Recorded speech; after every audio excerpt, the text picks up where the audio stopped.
Une petite vidéo pour apprendre à détendre la nuque quand on est crispé, quand on est bloqué, quand ça contracte, qu'on n'est pas bien, qu'on a l'impression que quoi qu'on fasse, on est Robocop, ou alors que si on fait pas ça, ça va faire mal. En fait, le problème, c'est que plus on va rester bloqué, plus on va rester bloqué. Donc l'idée, c'est de trouver, comme on a fait pour le kit de survie pour le bas du dos, là, une espèce de kit de survie pour la nuque qui va un peu aider. On va voir quelques exercices, on passe à l'action tout de suite et on verra les détails juste après. Premièrement, je vais me mettre sur une chaise. Alors évitez quelque chose, le canapé qui est penché en arrière ou quoi. C'est-à-dire si votre canapé il est plat, il n'y a pas de souci. Mais si l'assise est basculée en arrière, ça va être très compliqué. Pourquoi ? Parce que j'ai besoin d'avoir le bas qui est posé pour relâcher le haut. Si mes pieds sont comme ça, si je suis en l'air, si je suis comme ça, le haut il va suivre. Et ça ne marchera pas. De la même façon, si je boite, si j'ai un truc dans ma chaussure, je ne peux pas détendre le haut du corps. Comme je marche, dès que je suis sur mes appuis, la tension va remonter et ça ne va pas fonctionner. Donc je m'avance sur ma chaise, hop là, vous voyez, je ne suis pas là, je m'avance, je me stabilise, je pose mes pieds au sol et je trouve une position du dos à peu près droite. Je ne suis pas crispé, hein, je ne suis pas relâché non plus, je suis entre les deux. C'est-à-dire je tiens mon dos, mais c'est plutôt cool. Dans cette position, on va commencer par faire quelques petits mouvements d'épaule et en particulier, on va bouger les omoplates. Dans un premier temps, je vais laisser mes mains tomber et je vais essayer de me rendre compte du coup si je suis comme ça ou pas. Mais comme c'est difficile de travailler à partir de cette base-là, on va faire du mouvement et ça va nous aider. C'est-à-dire que je vais monter mes épaules comme si je voulais les amener jusqu'aux oreilles. Je les laisse retomber doucement, c'est pas bam, d'accord, c'est cool, je laisse aller. Dans le domaine de la cervicalgie, vraiment, on est au royaume de la douceur. Plus j'y vais cool, mieux c'est. Je prends le temps de monter les épaules, j'inspire, et je prends le temps de relâcher, je souffle. J'inspire, et je souffle. Pas besoin de le faire 10 000 fois, déjà 3 fois c'est pas mal. On va plus loin, je me mets de profil, je monte mes épaules, j'inspire, je serre les omoplates, je sors la poitrine, et je relâche. J'inspire et je relâche. L'objectif de ce travail, il est à la fois de détendre et à la fois de dissocier. Le problème, c'est que la plupart des gens, quand on leur dit de monter les épaules, ils font ça. Ils forcent sur le dos. Quand on leur dit de détendre le dos, ils amènent les épaules ici. Je peux détendre mon dos avec mes épaules qui sont là. De la même façon, je peux monter ou descendre mes épaules en gardant mon dos dans la même posture. C'est ça qu'on va chercher à faire. Cette dissociation entre les ceintures, on appelle ça la ceinture scapulaire, et la ceinture au niveau du bassin. On va chercher à dissocier ça. Plus je dissocie, plus c'est cool. Donc le premier exercice, je monte, je descends, et puis je fais des petits cercles en synchronisant ma respiration. Encore une fois, l'objectif c'est la douceur. Si vous n'arrivez qu'à faire juste ça, c'est déjà super. Si les cercles, c'est ça, c'est déjà super. Ce qui compte, c'est de se poser, et c'est surtout, plus vous faites l'exercice, plus ça doit être facile. Si plus vous le faites, plus c'est dur, c'est que soit vous avez trop forcé, soit que vous le faites d'une façon qui n'est pas optimale pour vous. À ce moment-là, vous laissez de côté, vous y revenez, ou vous demandez conseil à un médecin, un kiné, un ostéo, à quelqu'un qui va vraiment pouvoir vous aider. On passe à la suite. Toujours la même position de base, j'ai grandi, j'ai posé mes mains cette fois sur mes cuisses. Première étape, je relâche ma tête. Toujours la respiration, je souffle. On va chercher la sensation d'étirement, la sensation de tension au niveau de la nuque. Si je sens que ça tire, je vais me mettre de profil. Si je sens que ça tire quand je suis là, je m'arrête là. Si je sens rien, je me permets d'aller jusqu'au bout. Par contre, je ne fake pas le truc, d'accord, je triche pas, je fais pas ça. C'est vraiment mon dos avec lequel j'ai grandi et juste ma nuque qui va chercher cette sensation. Tant que ça tire comme ça, vous maintenez ce travail-là. Vous descendez en soufflant, vous faites 2-3 respirations en bas et vous remontez doucement. À partir du moment où vous sentez que ça tire plus, parce que très vite ça va relâcher, à ce moment-là, on peut se permettre d'aller plus loin.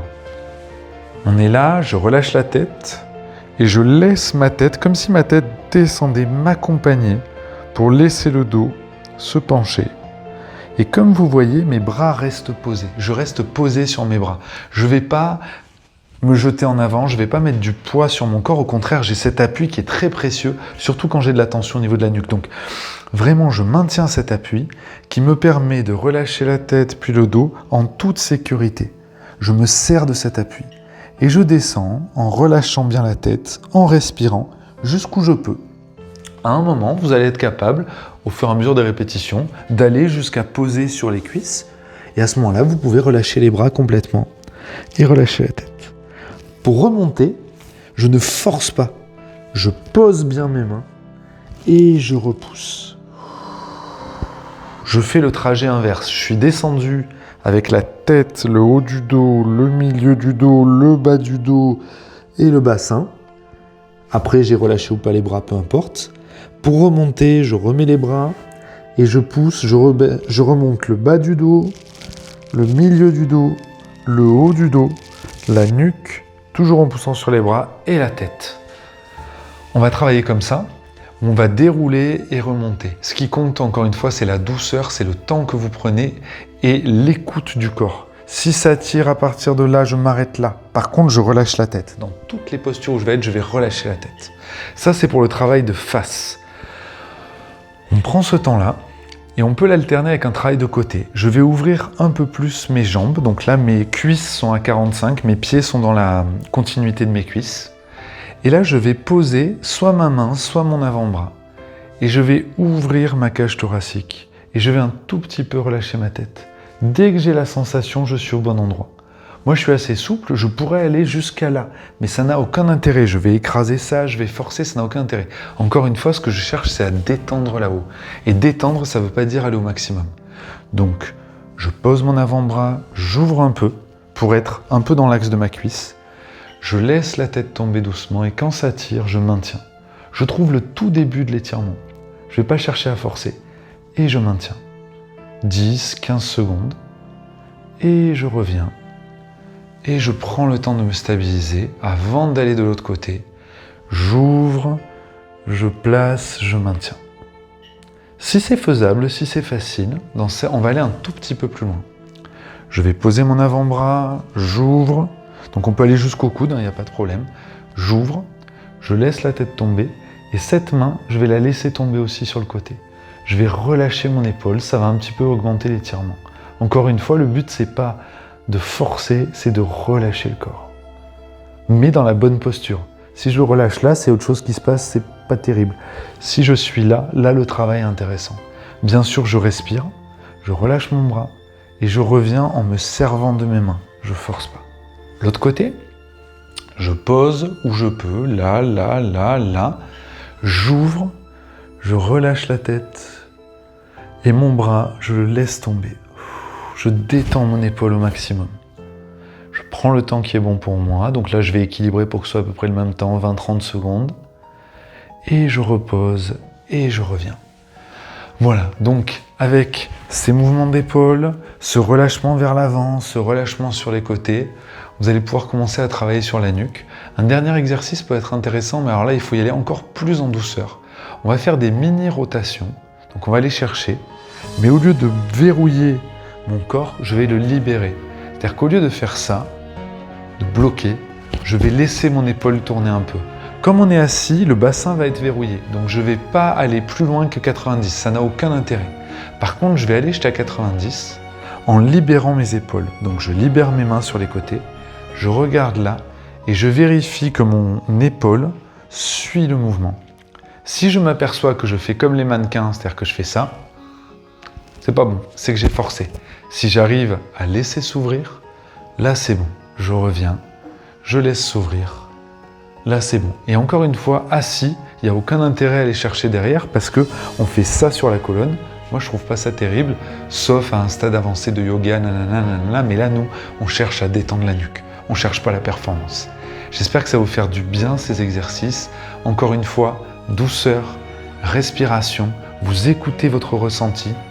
C'est pas parce que ce matin vous êtes allé jusqu'en bas que cet après-midi vous allez arriver à la même longueur. C'est pas non plus ce matin parce que ce matin vous étiez bloqué en haut que cet après-midi vous n'irez pas en bas. On écoute son corps dans l'instant présent et on fait ce qui fait du bien.